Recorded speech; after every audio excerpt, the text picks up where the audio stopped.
pemirsa, kembali lagi di Midnight Live. Boleh suara penontonnya? Au! Seperti janji saya tadi, saya akan menghadirkan seorang produser film ternama di Indonesia. Siapa dia? Dia siapa? Kita sambut Anggia Karisma. Malam Reza. Selamat datang di Midnight Live Anggia. Silahkan duduk. Apa kabar? Baik Anggia? Reza. Baik ya. Terima Sehat kasih loh. selalu. Fit Mudah-mudahan selalu. saya di Midnight Live, Iya. Metro TV. Gak grogi kan ya, Anggia? Sebenarnya lebih ke ngantuk ya. Ini ngantuk ya? Saya yang grogi nih berarti ya. Jadi film Jumbo, kita berbicara lebih banyak lagi soal film Jumbo. Kenapa bagi Anggia sangat penting untuk mengangkat cerita soal Jumbo? Menarik sekali pertanyaannya, terima kasih. Kenapa jadi penting film Jumbo itu sebenarnya adalah bentuk surat cinta kita dari Visinema Studios. Yang sebenarnya kita adalah divisi yang fokus, divisi Nema Group untuk menghadirkan konten yang baik untuk dinikmati oleh anak dan keluarga Indonesia. Dan Jumbo itu sendiri jadi penting sekali adalah bagaimana anak-anak kita bisa bertumbuh tanpa takut. Gitu. Dan itu adalah nilai yang sebenarnya kita ingin tanamkan. And as we all know, it takes a village to grow a child. Dan di sini Jumbo hadir untuk bisa menemani kita semua. Yang saya harap perjalanan Jumbo itu sendiri bersama sahabat-sahabatnya bukan cuma bisa menginspirasi tapi juga menginspirasi banyak dari kita. Karena dari awalnya kita membuat film Jumbo itu sebenarnya untuk anak-anak kita, untuk kita semua dan juga untuk anak-anak di dalam diri kita. Oke, tepuk tangannya dulu. Jadi pesan moralnya ini tentang keluarga, persahabatan, dan juga keberanian ya? Lebih daripada itu ada sesuatu yang juga sangat mendalam ya. Cerita itu? tentang kehilangan, cerita tentang bagaimana orang-orang yang mensupport kita di posisi dimana kita selalu merasa sendirian yang sebenarnya kita tuh sebenarnya tidak pernah sendirian. Jadi film ini akan mengaduk-aduk emosi kita. Kurang lebih seperti itu Tuh, ya. seperti itu. Jadi kalau yang nggak kuat, nah harus tetap datang, ya, biar bisa ketawa, biar bisa sedih, gitu. Jadi satu ya. Kalau kata yang udah nonton sih rasanya tuh roller coaster. Tuh. Diaduk-aduk. Iya. Jadi proses penggarapannya itu berapa lama sih, Anggia? Dari proses penggarapannya gitu kurang lebih 5 tahun ya. 5 tahun ya? 5 tahun.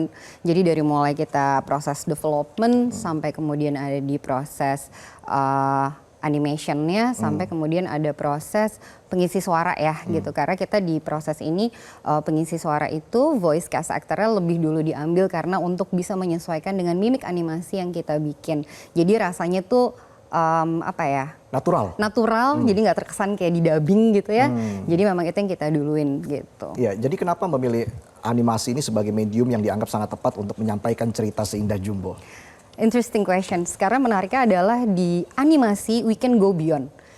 Itu sesuatu yang menurutku sangat menarik di luar live action gitu. Jadi sense of wonder kita di sini juga sangat luar biasa ya, dipermainkan. Banyak sekali kondisi adalah bentuk dari apa yang terjadi di masa kanak-kanak kita gitu. Dan itu yang bisa kita coba ejawantahkan ke dalam animasi. Dan animasi itu adalah dunia yang ya dia no boundaries, no limit gitu. Jadi kenapa akhirnya medium animasi jadi medium yang cocok ketika kita ingin membuat Jumbo menjadi sebuah film layar lebar. Apalagi dengan proses penggarapan selama 5 tahun ya. Itu tantangannya apa aja tuh? Anggia mungkin bisa cerita di sini. Tantangannya tentu banyak banget, tapi yang pasti saya luar biasa bangga karena dalam prosesnya kita mengajak lebih dari 400 kreator terlibat di dalamnya dan mereka adalah anak-anak Indonesia. Wow.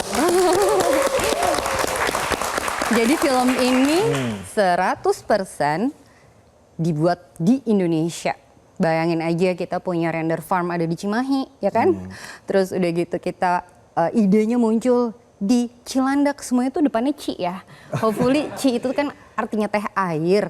Semoga filmnya juga mengalir, bisa memeluk banyak hati, tapi juga membuka ruang imaji buat banyak penontonnya gitu. Dan challenge-nya adalah dari era pandemi kita menyatukan ideation, kita menyatukan banyak talenta dan tentunya kita belajar sekali untuk nge-reduce our emotion dan seperti di film Don kita sama-sama belajar mendengarkan. Tuh, belajar mendengarkan. Tapi kalau di Indonesia sendiri dalam menyajikan konten-konten yang bermanfaat bagi anak ya khususnya itu itu kan menjadi tantangan tersendiri ya, Anggia. Apa yang selama ini yang menjadi persoalan sebenarnya? Sebenarnya yang menarik adalah ketika film ini dalam bentuk medium animasi selalu dibilang film kartun kan. Orang tuh taunya ini pasti film buat anak-anak, sebenarnya enggak gitu. Mediumnya saja animasi tapi semuanya bisa menikmati gitu karena kita berusaha membuat cerita yang punya resonansi, yang memiliki relevansi, bahkan kita merasa seperti kita tuh ditemenin oleh karakter-karakternya. Karena dalam proses pembuatan cerita, betul cerita adalah tulang punggungnya, tapi setiap karakter yang hadir di sana tuh harusnya punya relevansi terhadap kita yang menonton, bahkan kepada kita yang sebagai kreator ya. Itu jadi sesuatu yang sangat penting. Ditambah lagi yang menarik adalah ini rootsnya sangat lokal, tapi bisa dinikmati secara global. Oke, dinikmati secara global ini menarik karena akan tayang di 17 negara, betul itu Anggia? Betul.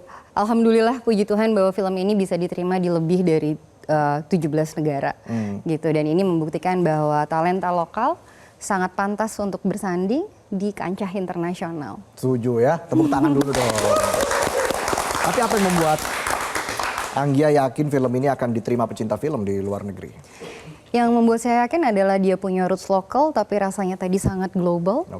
Dengan world building dan universe yang rasa-rasanya bisa membuat kita kembali ke eranya, bisa membuat kita merasakan bahwa neighborhood-nya itu sebenarnya neighborhood yang dekat dengan kita. Jadi bagaimana membuat ini cerita yang lebih sangat grounding dengan tema-tema yang punya relevansi untuk dunia, itu juga jadi salah satu challenge. Makanya tadi aku sempat bilang bahwa oke, cerita ini kita buat untuk kita, untuk anak-anak kita, juga buat anak-anak di dalam diri kita. Jadi aku rasa itu sih yang akhirnya jadi cerita ini matters untuk kita bisa ceritakan kepada dunia. Iya, iya. Tapi animasi kita memang sudah mampukah berkompetisi di luar negeri sejauh ini, seperti apa Anggia melihatnya? Yang pasti kalau menurut saya sangat mampu dan sangat pantas ya, karena talenta lokal kita tuh luar biasa hebat. Memang kadang kita bilangnya tuh attitude over skills, right? Skills itu bisa diasah. Tapi attitude untuk punya relevansi dan percaya itu sesuatu yang rasa-rasanya harus ketemu sama sekelompok orang yang punya vibrasi yang sama. Untuk membuat film animasi ini tuh yang dibutuhkan itu bukan cuma pendanaannya, tapi juga bagaimana kita bisa mencintai dalam proses membuatnya. Ada proses disiplinnya juga, karena kita harus banyak adaptif ya. Apalagi tadi yang terlibat adalah lebih dari 400 orang gitu. Dan itu jadi sesuatu yang menurutku penting untuk bisa disandingkan dengan talenta-talenta di luar sana. Karena banyak sekali talenta lokal Indonesia yang kemudian bekerja di studio-studio luar gitu. Kalau Anggia sendiri melihat bagaimana apresiasi masyarakat Indonesia sendiri terhadap film animasi? Sampai saat ini sih mereka masih menganggap bahwa film animasi itu rasa-rasanya diperuntukkan untuk anak-anak ya. Tapi saya rasa dengan hadirnya Jumbo itu akan mematahkan cara pandang terhadap film animasi gitu. Karena kita menghadirkan sesuatu yang bisa memeluk kita semua gitu. Dan saya harap karakter-karakter di dalamnya itu bisa menemani diri kita, anak-anak kita juga bertumbuh bukan ketika mereka keluar dari bioskop ya. Tapi setelah keluar dari bioskop pun harapannya bisa menjadikan film ini ruang diskusi tersendiri antara keluarga, antara anak, dan tentunya antara diri kita sendiri sebagai bentuk refleksi sih, kira-kira seperti itu. Membangun ikatan emosional ya, khususnya di dalam keluarga begitu ya? Di dalam keluarga. Tuh, jadi nggak cuma skill yang diasah tapi juga attitude ya. Kalau cuma skill doang, attitude-nya jelek, mandek ya. Tepuk tangan dulu dong.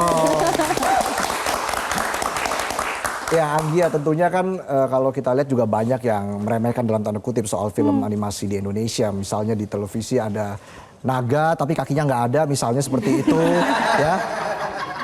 Jadi bagaimana Anggia terkait dengan harapan dari film Jumbo ini ke depan? Ya pasti sih harapannya film Jumbo bisa bersanding dengan film-film internasional ya. Dan kami juga punya harapan yang sebenarnya dengan hadirnya Jumbo tuh membuka potensi untuk industri animasi di Indonesia. Kalau To Raise a Child juga sama-sama It Takes a Village, untuk membuka sebuah industri animasi rasa-rasanya dibutuhkan it takes a village juga gitu loh, dari cuman bukan sekedar hanya infrastruktur gitu ya, tapi orang-orang yang percaya di dalam yang termasuk para stakeholders, para penanam modal bisa berkembang pesat di Indonesia, terutama dengan banyaknya sekali perubahan yang ada dari ekosistemnya, kira-kira seperti itu. Apalagi ini karya anak bangsa ya. Sebelum kita lanjutkan obrolan kita, Anggia, kita lihat dulu nih cuplikan film Jumbo berikut ini. Tangannya. Menarik tadi dari obrolan kita ya soal pemilihan voice actor ini sangat berpengaruh loh Anggia. Ini tantangan dalam pemilihan voice actor seperti apa sih? Boleh cerita di sini? Yang pasti sih magisnya gitu waktu karakter ini dibuat oleh Rian Adriandi selaku sutradaranya. Dari awal tuh dia udah ngebayangin bentuknya kayak apa gitu. Terus tanpa sengaja kita tuh melihat di satu sosial media gitu ya, di Instagram ada satu anak kecil namanya Prince Putirai. Pada waktu itu dia masih kecil banget gitu ya, karena kita tuh take VO-nya tuh di tahun 2021. Terus entah kenapa itu tuh langsung kayak yuk kita cobain dia yuk, kita voice test gitu. Ternyata secara karakter anak itu sangat luar biasa. Dan ini adalah film pertamanya Prince Putirai sendiri gitu. Wow. Kan? Jadi kita pengen sekali menggali potensi talent-talent muda gitu. Dan ada satu karakter, karena kan cerita film Jumbo ini adalah tentang perjalanan Don, anak laki-laki yang berusia 10 tahun, yang dia hidup dengan neneknya, karena dia adalah anak yatim piatu, satu-satunya peninggalan dia itu adalah buku dongeng orang tuanya. Namun di dalam sebuah perjalanannya, Don kemudian menemukan seorang sahabat baru yang sangat magical, namanya Mary, yang meminta pertolongan Don dan teman-temannya untuk bertemu dengan orang tuanya.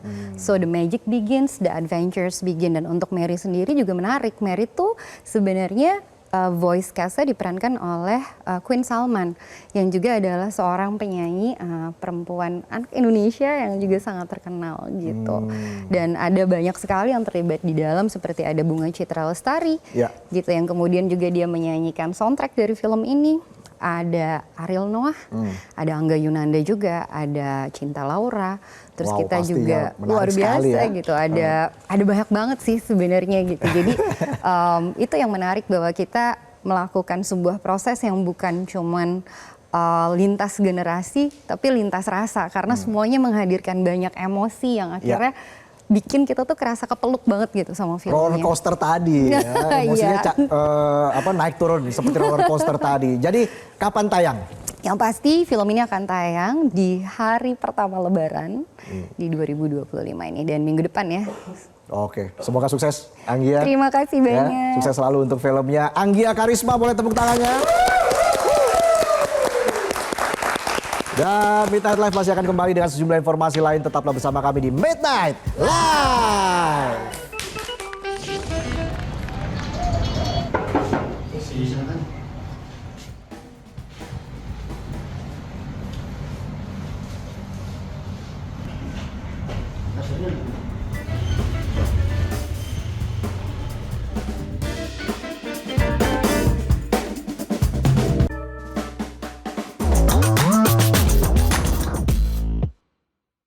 Jelajahi cara baru mendapatkan informasi. Download Metro TV Extend sekarang.